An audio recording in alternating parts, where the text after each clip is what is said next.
सब ही के टिकल बाटे तोहरे पे नजरा वाला गाला गोरी हो। सब ही के टिकल बाटे तोहरे पे नजरा वाला गाला गोरी हो। हाँ लगाला गोरी हो अपना ढोढ़ी में कजरा वाला गाला गोरी हो। अपना ढोढ़ी में कजरा वाला गाला गोरी हो।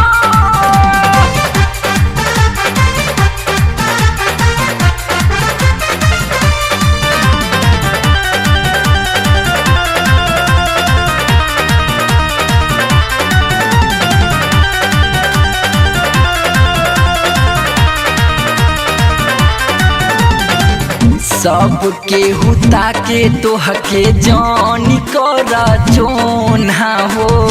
ढोढ़ी में ध्यान सब कर लागी जाई टोना हो। एहो सबके हुता के तोहके जानी करा चोना हो।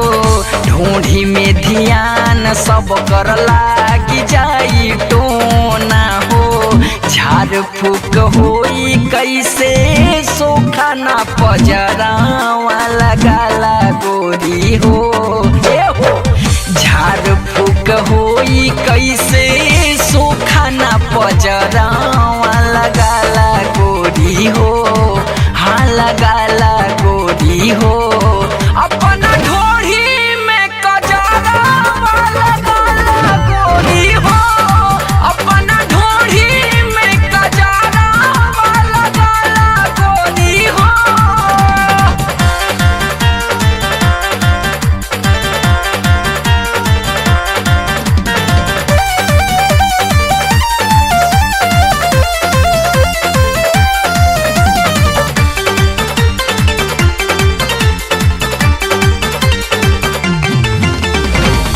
दाना दाना निकली गोरी नाभि के भीतर हो। सोना लेखा देहिया ताहार बनी जाई पीतर हो। दाना दाना निकली गोरी नाभि के भीतर हो।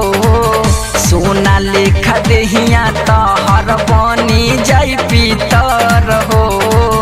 जवानी के चमकता हार होली जाई तारा वाला गाला गोरी हो। सुना जवानी के चमकता हार होली जाई तारा वाला गाला गोरी हो। हाँ लगाला गोरी हो अपना ढोढ़ी में कजरा वाला गाला गोरी हो। अपना ढोढ़ी में कजरा वाला गाला गोरी हो।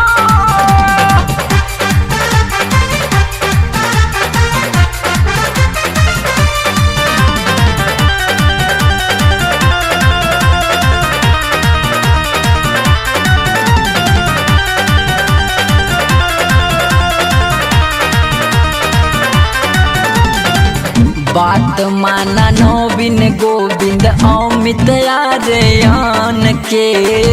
फायदा बात हरे कराना तू अपना मन के।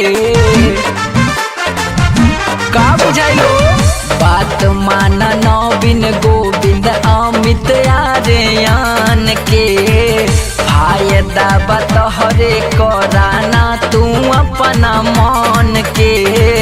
मेहनगर के कहे तोहसे देखा हो समारा वाला गाला गोरी हो। मांजा मेहनगर के कहे तोहसे देखा हो समारा वाला गाला गोरी हो। हाँ लगाला गोरी।